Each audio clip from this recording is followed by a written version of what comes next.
Kanalıma ve mutfağıma hoş geldiniz. Bugün sizlerle birlikte tek tek saatlerce açmakla uğraşmadan sadece dakikalar içinde bir tepsi dolusu börek hazırlayacağız. Kesinlikle o kadar pratik ve o kadar kolay ki bugüne kadar börek yapmamış kişiler bile bu börek tarifini çok kolaylıkla ve rahatlıkla yapabilir. Bundan da kesinlikle emin olabilirsiniz. Evet, fazla da kıymetli vaktinizi almak istemiyorum. Tarifimin yapılışına geçmek istiyorum. Buyurun bu güzel tarifimizin yapılışına hep birlikte geçelim. Bütün malzemelerim burada, sırası geldikçe sizlerle tek tek paylaşacağım. Kabımın içine bir çay bardağı süt ilave ediyorum oda sıcaklığında. Bir çay bardağı sıvı yağ ilave ediyorum. Sizler dilerseniz zeytinyağı da kullanabilirsiniz. Tamamen tercihinize kalmış. Bir paket kabartma tozu ilave ediyorum. Bir yemek kaşığı sirke ilave ediyorum. Üzüm elma fark etmez. Bir tatlı kaşığı tuz ilave ediyorum. 2 tane yumurta ilave ediyorum. Şimdi kabımın içine almış olduğum malzemelerimi unumu almadan önce bir karıştıracağım. Tamam, yeterli. 3,5 su bardağı unum var. Böyle kontrollü bir şekilde ilave edip yoğuracağım. Sizler de ununuzu kontrollü bir şekilde ilave edip yoğurun. Çünkü neden derseniz unumuzun kalitesinden kalitesine veya yumurtamızın büyüklüğünden küçüklüğüne de un miktarımızda değişiklik gösterebiliyor.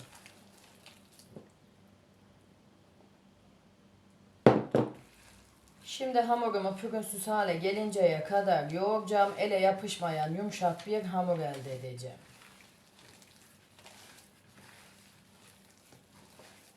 Evet, hamurumu pürüzsüz hale gelinceye kadar 5 dakika yoğurdum. Hemen şöyle kıvamını da göstereyim. Böreğimizin hamurunun kıvamı bu şekilde olacak. Gördüğünüz gibi yumuşak ve ele yapışmayan bir hamur oldu. Şimdi hemen böyle hiç dinlendirmeden hamurumu bezeler haline getiriyorum. Hemen böyle masamın üzerine birazcık nişasta alıyorum ve hamurumu üzerine alıyorum. Şimdi 20 eşit beze haline getireceğim hamurumu. Bezelerimiz bu büyüklükte olacak.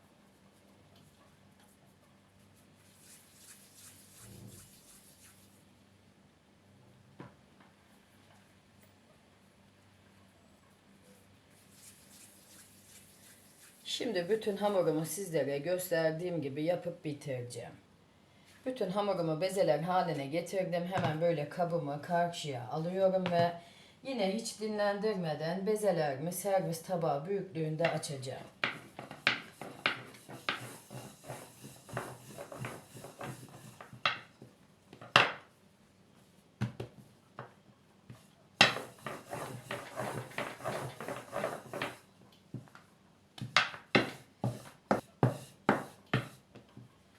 Hemen böyle karşıya alıyorum ve arasına nişasta ilave ediyorum. Ve her tarafına gelecek şekilde dağıtıyorum. Hemen bunu da belirteyim. Fazla da nişasta sürmeyelim arasına. Çünkü neden derseniz arkadaşlar, eğer nişastası fazla olursa hem açarken zorlanırız hem de böreğimiz piştiğinde hamursu olur. Çünkü neden hamursu olur? Nişastasını fazla kullandığımız için bunu da belirtmiş olayım. Yine hemen böyle üzerine alıyorum. Yine biraz nişasta ilave ediyorum ve her tarafına gelecek şekilde dağıtıyorum.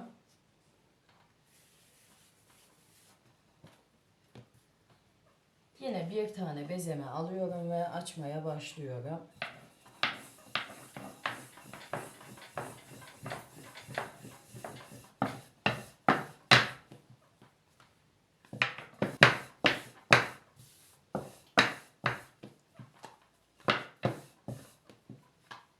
Yine üzerine alıyorum ve arasına nişasta döküyorum.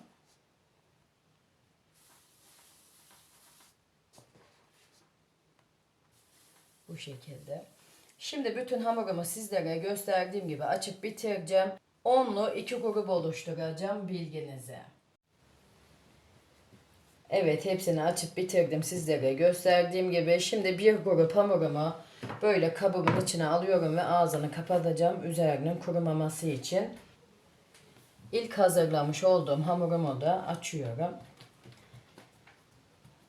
Hemen böyle önce elimle açıyorum biraz. Sonra oklavamla açacağım. Hemen böyle oklavamla üzerinden geçiyorum bu şekilde, her tarafının eşit olması için.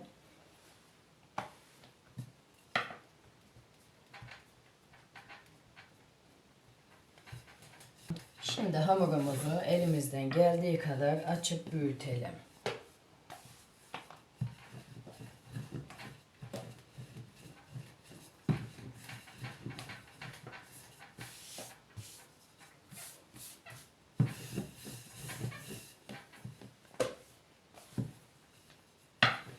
Böyle kenarlarına bastıralım ki kenarları kalın olmasın. Her tarafı eşit kalınlıkta olsun.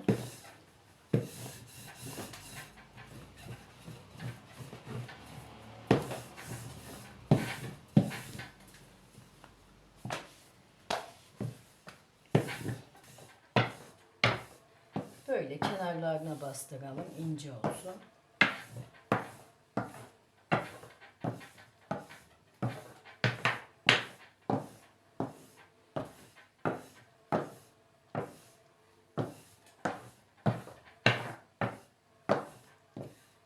Evet, tamam, yeterli.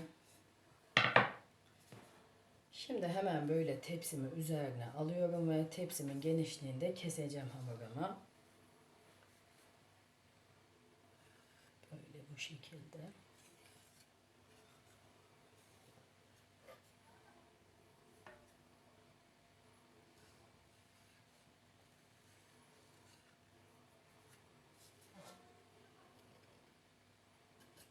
Tamam.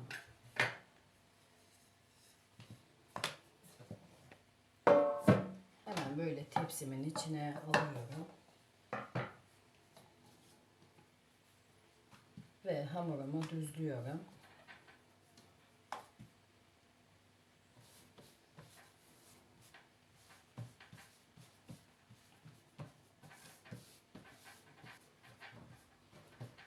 Evet, şimdi hemen böyle kenara alıyorum ve bu kenardan çıkan parçalarını da bölüyorum.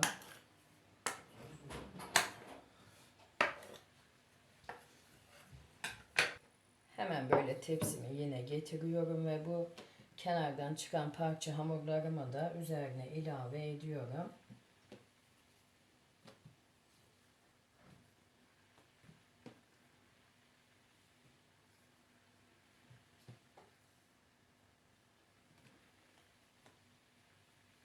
Böyle bu şekilde.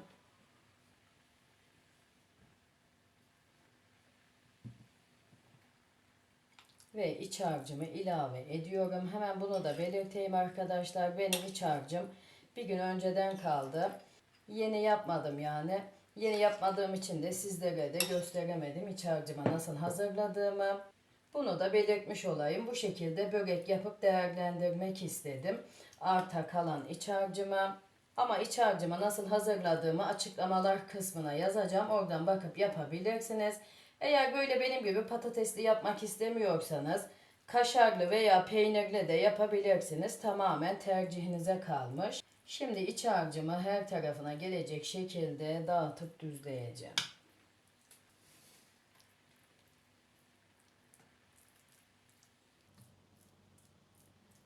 Tamam, iç harcımı yeterince düzledim. Her tarafına gelecek şekilde. Şimdi hemen böyle kenara alıyorum ve ikinci hamurumu açmaya başlıyorum.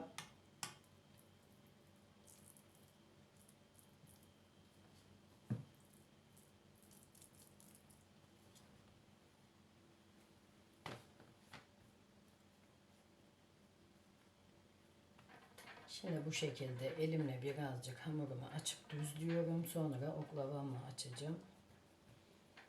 Tamam, yeterli. Şimdi yine bu şekilde üzerinden bir geçiyorum hamurumun. Her tarafının eşit olması için.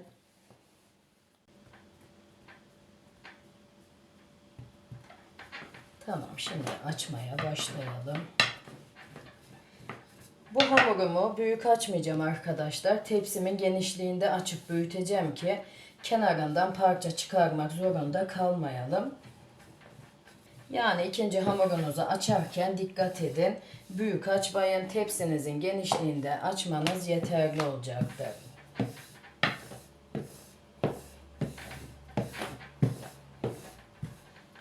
Yine böyle hamurumuzun kenarlarına bastıralım ki kenarları kalın olmasın.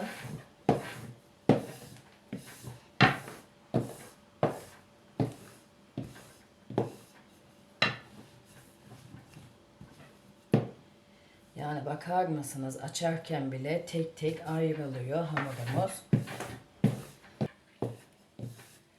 Hemen tepsimi getirip bir ölçmek istiyorum hamurumu. Evet, tamam, tepsimizin genişliğinde açmışım. Hemen böyle oklavamın üzerine alıyorum ve tepsimin içine alacağım.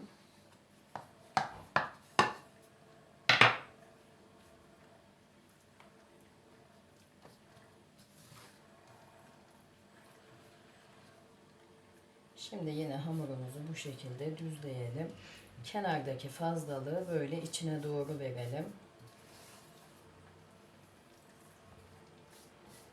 Böyle bu şekilde.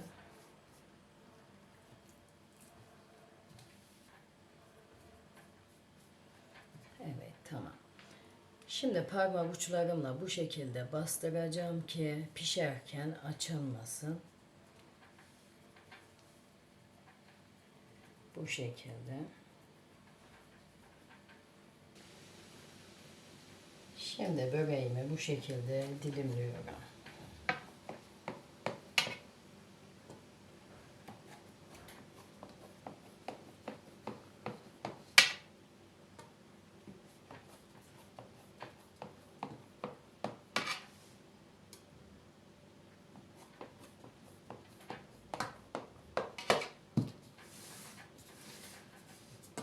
Hemen bu uç kısmını da keselim, tepsimizi döndürüp.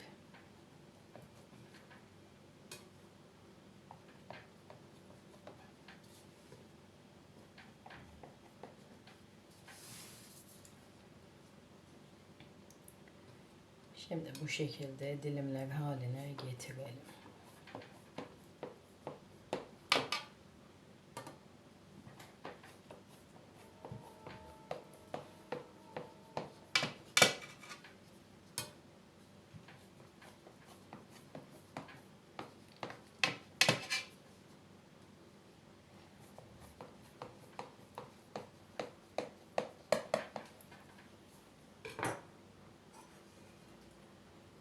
Şimdi üzerinin yağını ilave edelim. Burada 125 gram eritmiş olduğum margarinim var. Sizler dilerseniz tereyağı da kullanabilirsiniz.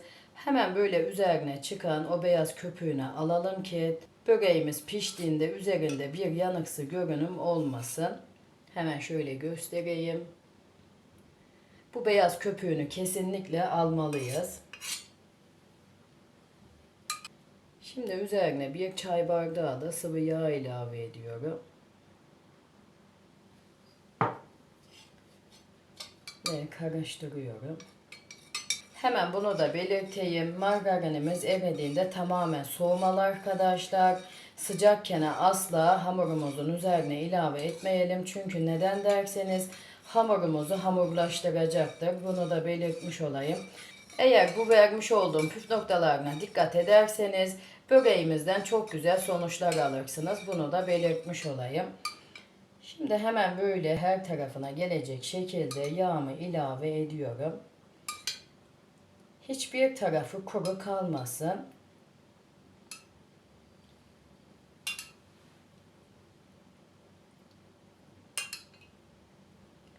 Böyle kaşığınızla yağ ilave ettiğinizde dağıtın ki kuru kalmasın üzeri.